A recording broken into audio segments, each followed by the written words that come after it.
Assalamualaikum warahmatullahi wabarakatuh. Selamat berjumpa lagi dengan serial Silsilah Nabi-Nabi di TV Peradaban. Pada episode 16 kali ini, kita akan mengupas lebih dalam tentang kisah Nabi Yusa alaihissalam, Nabi dari Bani Israel yang dipilih Allah untuk memimpin Bani Israel sepeninggal Nabi Musa alaihissalam dan Nabi Harun alaihissalam.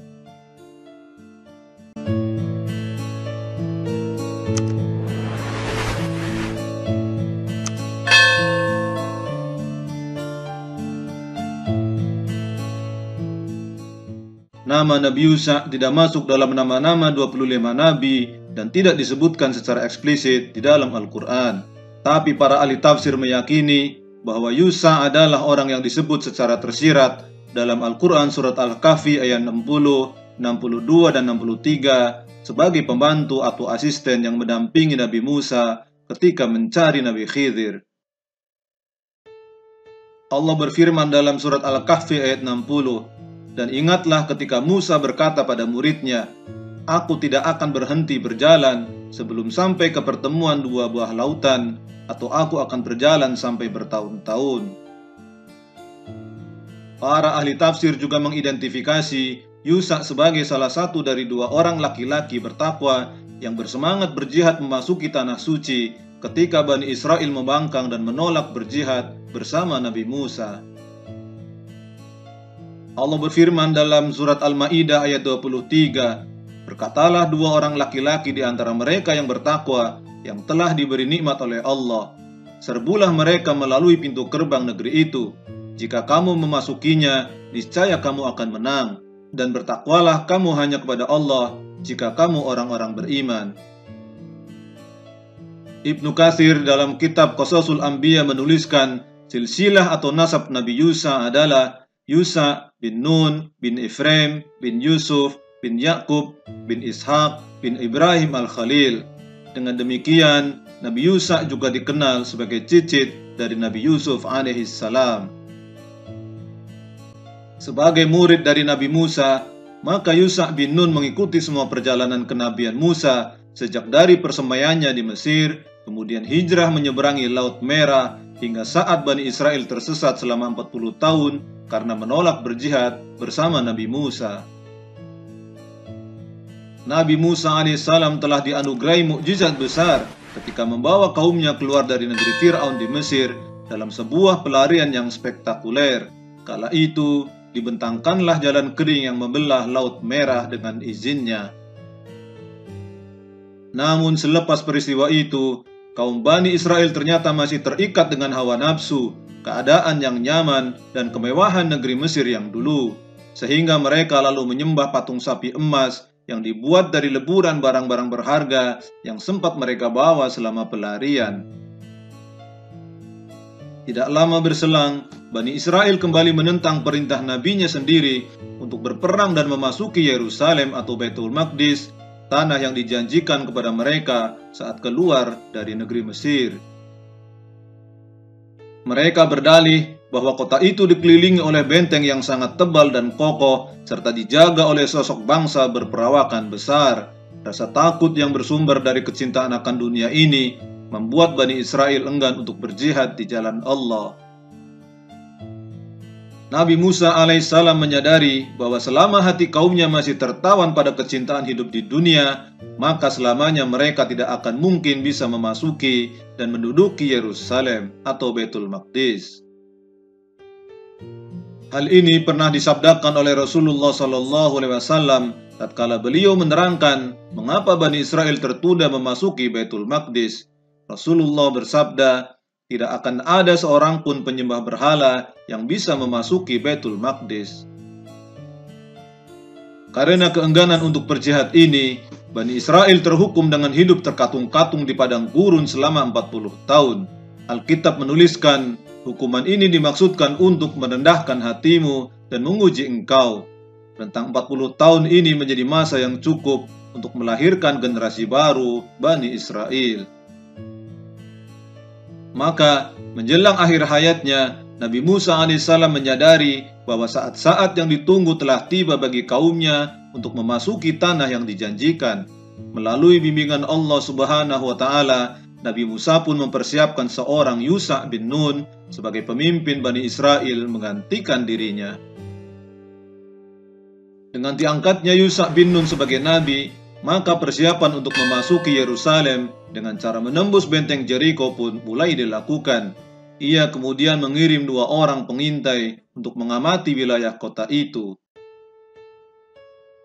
Hampir saja kedua pengintai itu tertangkap oleh pasukan Jericho jika tidak diselamatkan oleh seorang wanita tunasusila bernama Rahab.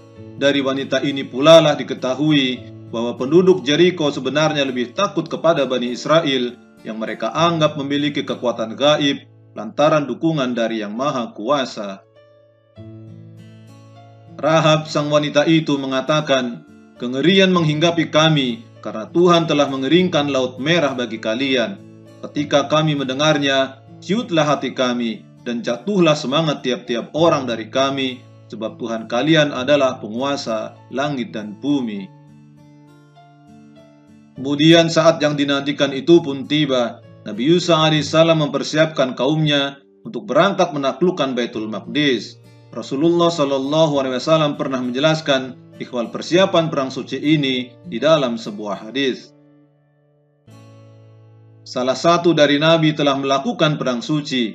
Ia berkata kepada kaumnya, "Barang siapa yang telah menikahi seorang perempuan dan berkehendak untuk bercampur dengannya, namun belum terlaksana, lalu mereka yang sedang membangun rumah namun belum menegakkan atap rumahnya, juga mereka yang telah membeli kambing-kambing dan unta-unta yang hamil dan menunggu kelahirannya, mereka itu tidak akan ikut berperang bersamaku." Hadis riwayat Muslim. Nabi Yusha mempersyaratkan bahwa mereka yang ikut berperang bersamanya adalah mereka yang tidak tertawan hatinya kepada pernak-pernik dunia, karena bukanlah jumlah prajurit yang dicari, melainkan keikhlasan dalam melaksanakan perang suci ini. Ia berkata kepada kaumnya, "Sucikan dan teguhkanlah niatmu, sebab besok Tuhanmu akan melakukan perbuatan yang ajaib di antara kamu." Nabi Yusha berkata kepada para imam, "Bawa dan usung tabut perjanjian, berjalanlah kalian di depan." Mengusung tabut adalah simbol bahwasanya perjuangan ini adalah perintahnya dan hanya dapat dilakukan dengan kekuatannya semata, bukan oleh kekuatan sendiri. Maka dimulailah perang suci yang didasari atas keyakinan dan ketakwaan ini. Para imam sembari mengangkat tabut berjalan di barisan terdepan memimpin pergerakan kaum Bani Israel. Sementara itu, Allah Subhanahu wa Ta'ala telah mempersiapkan sebuah mukjizat yang tak disangka-sangka. Sesampai di tepi sungai Yordan, tatkala para imam mulai mencelupkan kakinya ke dalam air untuk menyeberang, tiba-tiba aliran sungai terhenti dan terbukalah jalan kering melintasi sungai di depan mereka. Persis seperti tatkala Allah Subhanahu wa Ta'ala menyiapkan jalan kering bagi Musa dan pengikutnya membelah Laut Merah. Pasukan Bani Israel pun menyeberangi sungai yang lebar dan dalam itu tanpa mengalami kesulitan yang berarti.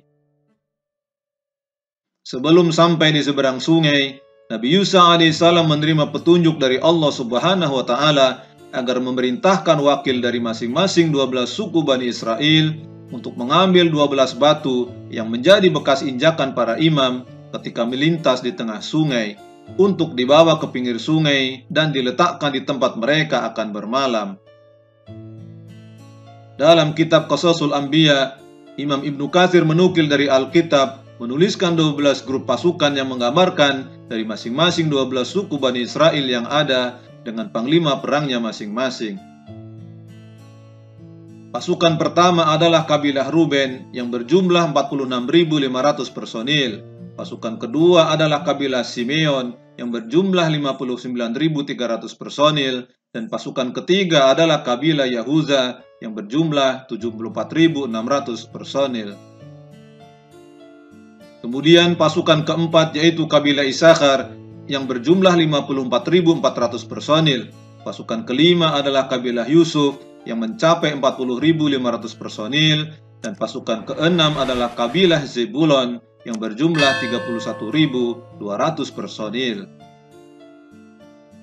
Pasukan ketujuh adalah kabilah Benyamin yang berjumlah 35.400 personil. Pasukan kedelapan adalah kabilah Gad yang berjumlah 45.650 personil. Dan pasukan kesembilan adalah kabilah Asher yang berjumlah 41.500 personil. Pasukan ke-10 adalah kabilah Dan yang berjumlah 62.700 personil, serta pasukan ke-11 adalah kabilah Naftali yang berjumlah 53.400 personil. Sedangkan untuk pasukan ke-12 yaitu kabilah Lawi tidak dicatat sebagai pasukan bersama kabilah yang lainnya. Sebab Allah memerintahkan kepada Musa dan Yusa untuk tidak menyertakan mereka dalam barisan prajurit, karena mereka sudah memiliki tugas tersendiri, yaitu memikul kubbatus zaman atau kubbatus syahadah, semacam Ka'bah untuk Bani Israel. Bani Lawi ditugaskan untuk memasang kubbatus zaman dan menjaganya, selanjutnya membawanya ke Baitul Maqdis saat Bani Israel berpindah ke Baitul Maqdis setelah meraih kemenangan. Mereka adalah cucu-cucu Nabi Musa dan Nabi Harun yang berjumlah sekitar 22.000 orang. Sesampai di pinggir sungai Yordan, tepatnya di wilayah bernama Gilgal, di perbatasan Jericho, batu-batu itu pun diletakkan dengan formasi khusus, melingkar tepat di tempat para pimpinan kedua belah suku berkumpul bersama Nabi Yusa.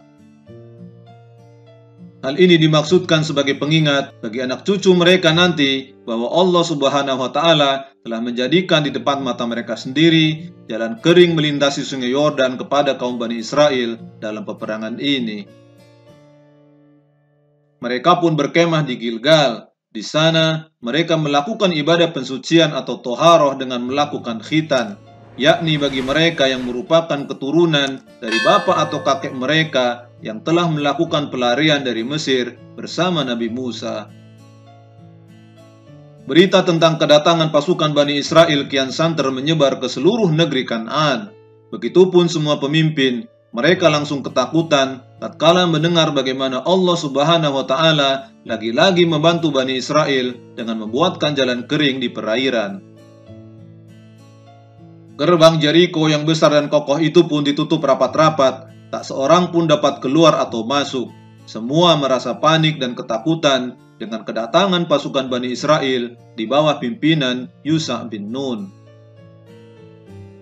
Dalam kitab Yosua dikisahkan bagaimana Nabi Yusha dijanjikan kemenangan dan menerima petunjuk agar memerintahkan semua orang berjalan mengelilingi benteng kota itu selama 6 hari.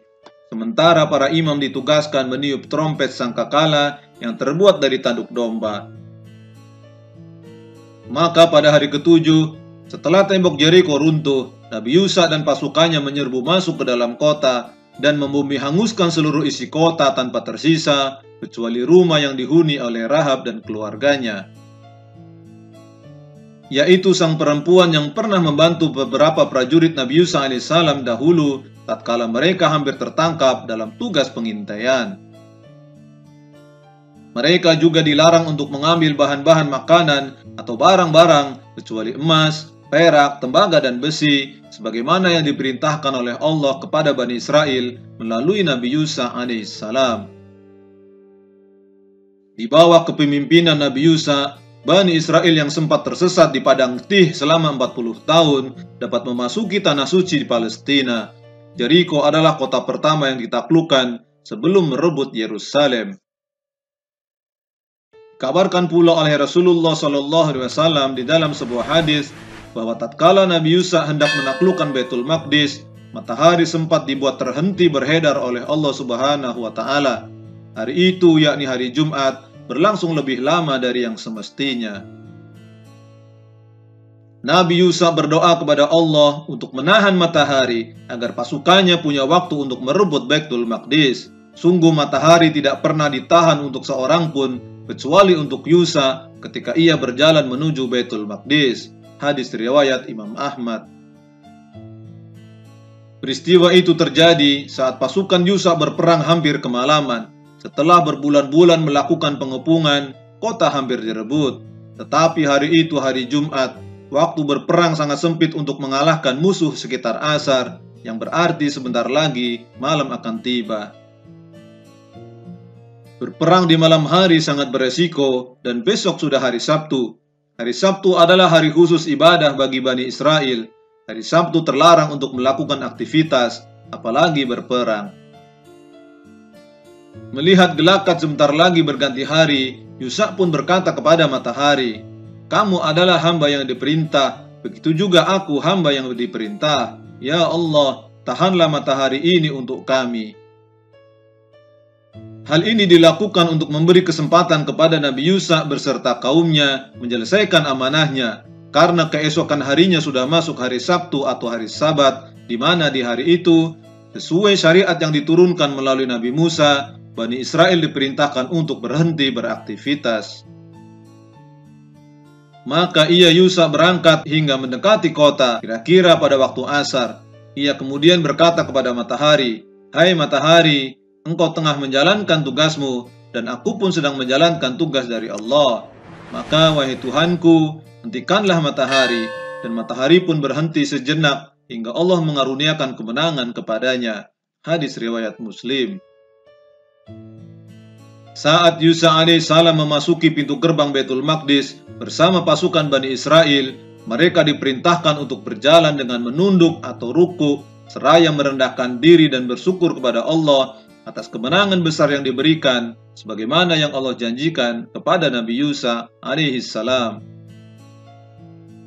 Allah berfirman dalam surat Al-A'raf ayat 161, "Dan ingatlah ketika dikatakan kepada mereka Bani Israel, diamlah di negeri ini, yaitu Baitul Maqdis, dan makanlah dari hasil buminya di mana saja kamu kehendaki. Dan katakanlah, bebaskanlah kami dari dosa kami, dan masukilah pintu gerbangnya sambil membungkuk, niscaya kami ampuni kesalahan-kesalahanmu. Kelak akan kami tambah pahala kepada orang-orang yang berbuat baik." Akan tetapi, kembali watak membangkang Bani Israel muncul saat menerima perintah Allah. Bukannya membungkuk atau rukuk sebagaimana diperintahkan, mereka justru memasuki gerbang Baitul Maqdis dengan merangkak dan menutup kepala, kebalikan dari yang diperintahkan sebagaimana dikatakan oleh Ibnu Mas'ud. Mereka Bani Israel juga memasuki gerbang Baitul Maqdis dengan mengucapkan kata-kata penuh olok-olokan dan bukan ucapan tanda kesyukuran dan memohon ampun kepada Allah. Maka orang-orang yang zalim di antara mereka mengganti perkataan itu dengan perkataan yang tidak dikatakan kepada mereka. Maka kami timpakan kepada mereka azab dari langit disebabkan kezaliman mereka. Al-Quran Surat Al-A'raf ayat 162. Imam Mujahid, As-Suddi, dan Ad-Dahaq menuturkan, pintu gerbang tersebut adalah pintu gerbang Hittah, Bait Aidiyah, atau Baitullah, Baitul Maqdis. Karena pembangkangan Bani Israel saat memasuki Baitul Maqdis tersebut, maka Allah hukum mereka dengan turunnya petaka dari langit, yaitu datangnya penyakit taun yang menjangkiti sebagian besar Bani Israel. Allah ingin mengingatkan kepada Bani Israel bahwa diturunkannya penyakit taun ini adalah peringatan keras agar mereka tidak lagi melakukan pembangkangan terhadap perintah Allah, sehingga mereka dihancurkan dengan datangnya penyakit taun, sebagaimana Allah telah hancurkan umat-umat sebelum mereka juga dengan wabah taun. Demikianlah kisah Nabi Yusa alaihissalam dalam melanjutkan tugas kenabian yang telah diawali oleh Nabi Musa alaihissalam, membimbing Bani Israel keluar dari Mesir hingga memasuki Yerusalem, negeri yang saat itu Allah janjikan. Alkitab menjelaskan bahwa setelah memasuki Baitul Maqdis, Bani Israel memasuki masa kesukuan. Tiap-tiap 12 suku Bani Israel mendapat wilayah tertentu di Palestina. Suku Yusuf dibagi menjadi dua, yaitu suku Manasye dan suku Efraim. Keduanya mendapat jatah wilayah masing-masing. Suku Lewi tidak mendapatkan wilayah karena mereka menempati kedudukan khusus dalam keagamaan, yaitu sebagai keluarga yang menurunkan para nabi dan imam. Tidak ada pemerintah pusat pada masa ini. Saat datang masa-masa sulit, diangkatlah seorang hakim yang berperan sebagai penguasa atau pemimpin militer, sekaligus orang yang memimpin pengadilan hukum. Nabi Yusa alaihissalam disebut juga berperan sebagai hakim. Masa kesukuan ini berlangsung sampai Tolut atau Saul diangkat sebagai raja untuk seluruh kabilah Bani Israel. Penobatannya menjadikan Bani Israel memasuki masa kerajaan. Sejarawan menuliskan bahwa Nabi Yusa hidup selama 27 tahun setelah kematian Nabi Musa dan wafat dalam usia 110 tahun. Nabi Yusa dimakamkan di tanah miliknya sendiri di Timnat Serah di pegunungan Efraim sebelah utara Gunung Gaz. Wallahu a'lam bis-shawab.